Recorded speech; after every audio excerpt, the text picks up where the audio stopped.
Olá a todos, eu sou o Matheus e você está assistindo ao canal Pixelados. No vídeo de hoje, nós vamos olhar para um projeto simples do gênero Tower Defense com ambientação em primeira pessoa. Eu criei o projeto na Unreal Engine 5. Você pode ver as configurações dele aqui no vídeo. O meu primeiro passo vai ser mudar a configuração do projeto. Eu gosto de mudar essa configuração que permite que as janelas que eu abrir venham anexadas já à guia principal. Isso é ótimo porque aí eu não fico perdendo tempo arrastando essas janelas para os seus devidos lugares e evita um bug que acontecia na Unreal Engine 4 que eu não sei se ainda foi resolvido, se já foi resolvido, mas eu pretendo não descobrir. Eu aprendi isso em um curso online. Agora vocês podem ver aí no vídeo que eu estou criando as primeiras pastas e tentando manter o mínimo da organização. Eu criei dois mapas. Um deles eu não vou mexer nada agora, que é o mapa de menu, do menu principal. O meu foco nesse vídeo vai ser mostrar o desenvolvimento do primeiro mapa do jogo de verdade. O primeiro mapa que é uma floresta densa com uma casa e uma clareira.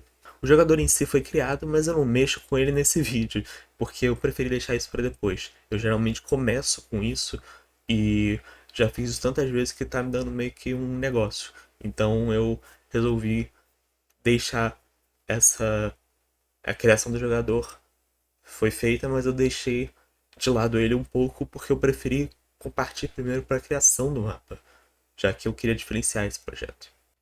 Eu criei logo depois de tudo isso uma classe Blueprint chamada BP Skybox. A ideia dessa classe é que eu ia poder clicar e arrastar ela para o mundo do jogo e ela criaria uma atmosfera de mundo instantaneamente. Isso não é magia, não. Isso são alguns truques que eu aprendi ao longo da minha jornada. Vou explicar melhor. Eu quero criar uma classe que possa conter uns componentes dentro dela deste tipo. Um componente Sky Atmosphere, que cuida da atmosfera do planeta. Ela é a fundação para a criação do céu no jogo, porque ela simula a atmosfera como a da Terra, por exemplo. Uma Skylight eu também preciso, que é um componente, um asset que cuida da refletividade do planeta, né? Iluminação geral da cena. Um componente Volumetric Cloud, que cria nuvens tridimensionais personalizáveis. Um componente de névoa chamado Exponential Hide Fog, que faz o que ele fala, né? É um componente de névoa, então ele só deixa uma névoa pra gente não ver o fundo do mapa, né? Do mundo. E uma luz que eu nomeei como a Lua ou o Sol. Ela vai atuar desse jeito. Ela chama Directional Light, o nome do componente. E ela vai iluminar a cena em geral. A diferença da Skylight para a Directional Light é que a Directional Light ela é de fato a iluminação em si. Ela representa uma grande fonte de luz infinitamente distante da cena, como o nosso Sol, por exemplo. Já a Skylight, ela é um componente que vai cuidar da refletividade dessa luz que bate no planeta, interage com a atmosfera, volta e fica preso parte dela. Então a luz da Directional Light sozinha produz uma iluminação precária. Por quê? Porque ela fica num ângulo, por exemplo, de 45 graus, que você botar, ela vai ficar iluminando 45 graus somente. Isso não tem uma reflexão. Não sei se é esse o nome, mas enfim. A luz entra e ilumina aquele ângulo específico. O entorno fica numa escuridão absurda. Então nas sombras você não vê nada. Você não tem sombras, você não tem penumbra, você tem luz e nada. Isso não acontece quando a gente usa uma skylight, porque quando a gente usa essa skylight junto dessa fonte de luz, ela vai simular a luz dessa fonte batendo no planeta, refletindo e voltando e ficando preso parte dela, por assim dizer, na atmosfera, iluminando o mundo inteiro, né? O exemplo disso seria a luz do Sol batendo na Terra e voltando e ficando parte dela dentro da camada de ozônio, por assim dizer. Eu não sei se essa explicação está cientificamente correta, mas é tipo isso. E voltando ao vídeo, eu criei a classe que eu chamei de BP Skybox. Eu geralmente faço um trabalho mais completo do que isso e eu coloco um mini sistema de dia e noite, mas programando também uma função para que eu mude justamente o, as configurações da atmosfera dentro do próprio editor. E ele atualiza isso automaticamente dentro do editor, antes mesmo do jogo começar. Então eu só mudo um parâmetro ali no painelzinho e ele muda automaticamente dentro do próprio editor. Eu nem preciso esperar o jogo começar, ele já faz isso por mim. Que é uma função que eu aprendi no curso também. Né? Isso não funciona dentro do jogo ainda, esse que é o problema. Ele não atualiza isso em tempo real dentro do jogo, no sentido de um dia ter 24 horas, ele vai passando tempo e o dia vai subindo, descendo o sol. Isso não acontece ainda porque eu ainda não descobri isso. E eu geralmente faço, tento chegar nesse nível, mas nunca cheguei.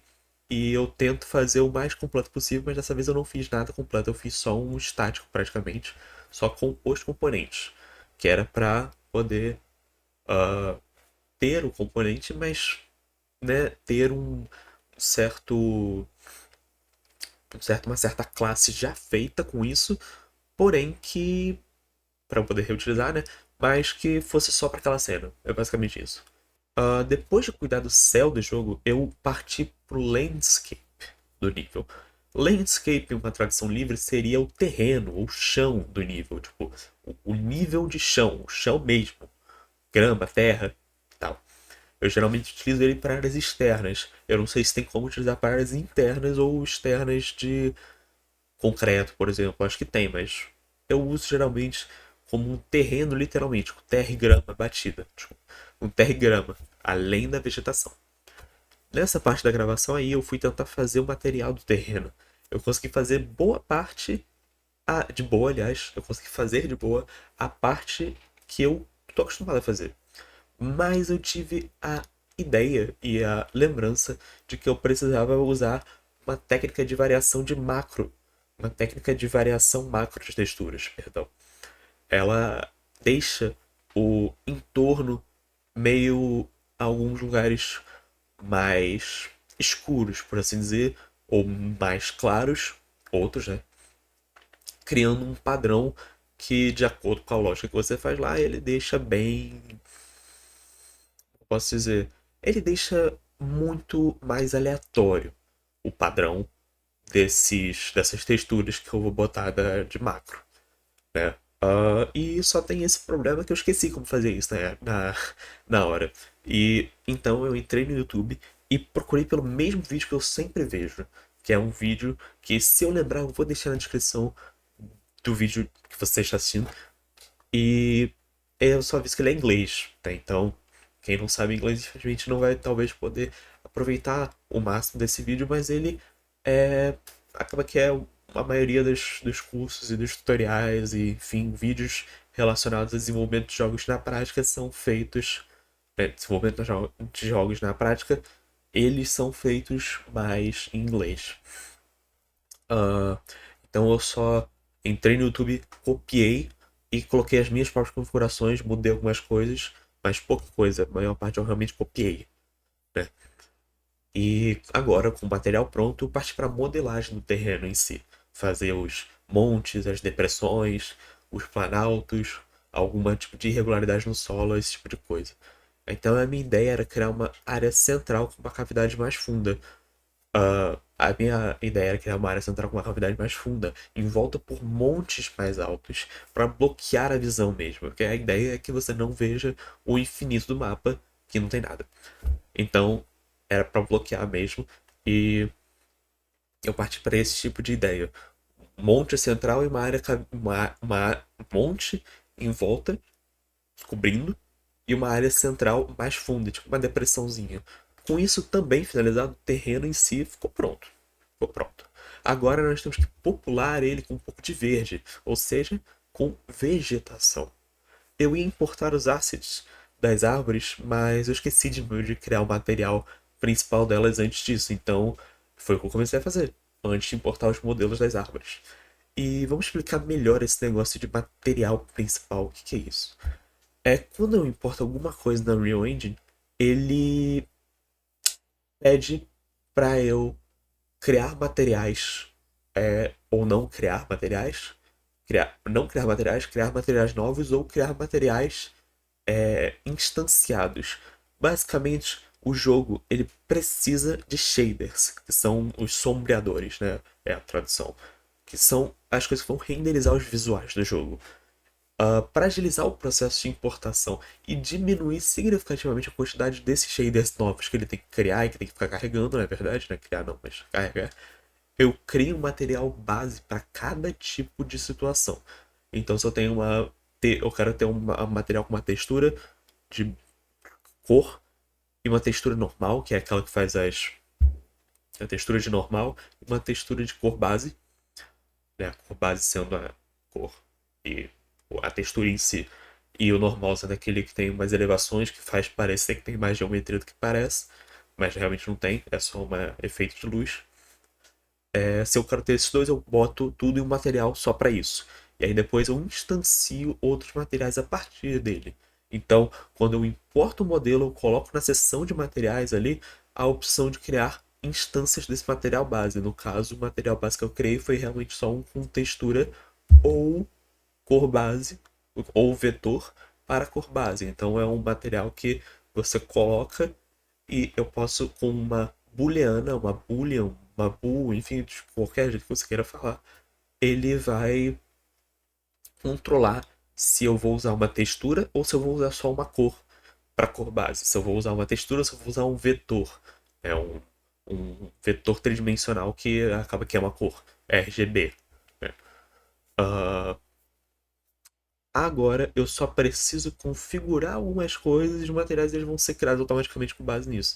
Então eu posso só importar a, as árvores e ele vai automaticamente preencher com instâncias daquele material que são muito mais leves para o jogo carregar, pelo menos eu acho. Eu não sei se isso é realmente, mas faz sentido porque novas são instâncias, eles não são materiais novos. E convenhamos, é muito mais fácil de você fazer desse jeito, ficar criando materiais novos, porque se você quer fazer um monte deles, mudar alguma coisa em todos eles, você cria, você só muda no material base. Você não tem que mudar cada um deles. Imagina que trabalho ia ter que ser isso. Então, com o material principal para cor base criado, eu importei os modelos das árvores e eu comecei a pintar o cenário com várias delas. Eu tentei colocar uma densidade maior de árvores na parte dos montes que são nas extremidades, nas bordas do mapa, para ajudar a não ter a aparência de que tem mais árvores do que realmente tem. Porque você tá vendo lá em cima e tem muitas árvores realmente, mas isso não é tão verdade que o mapa tem muitas árvores. Porque quanto mais pro centro você vai ficando, vai chegando mais pro centro, o número de árvores vai diminuindo. A densidade, no caso, né? E o número de árvores em si. Então isso ajuda a manter a aparência e ajuda a manter o ambiente limpo para os inimigos e para o jogador, enfim, passarem. E para finalizar esse vídeo, eu mudei algumas configurações do sistema da atmosfera do jogo para fazer parecer com uma noite de verdade, porque eu acabei lembrando e percebendo que ia ficar muito melhor se fosse de noite. Então eu coloquei um tom mais azulado na cena em geral, né? E nas luzes. E para tentar emitir a luz refletida da lua, eu deixei a luz da lua, a luz da Directional Light que eu falei, que era no caso agora a lua. Eu deixei ela mais azulada, menos intensa, diminui um pouco a cor das nuvens, né, das volumetric clouds. E botei um pós-processamento que estava uma temperatura mais fria, temperatura mais na casa dos 9.000, 10.000 Kelvin. Então, nesse primeiro episódio, a gente cobriu bastante coisa. A gravação original ela ficou com 1 hora de duração. Foi feita 11 até meia-noite de ontem, né? Então, 11 horas de ontem, do dia que eu tô gravando esse vídeo. E meia-noite desse dia agora, hoje, né? 11 de ontem, meia-noite de hoje. E eu espero conseguir manter esse vídeo com pelo menos uns 20 minutos. Aliás, no máximo uns 20 minutos, que deve ser o que tá acontecendo, porque eu tô com 15 minutos de gravação. Então, é isso. Abraço e até o próximo vídeo.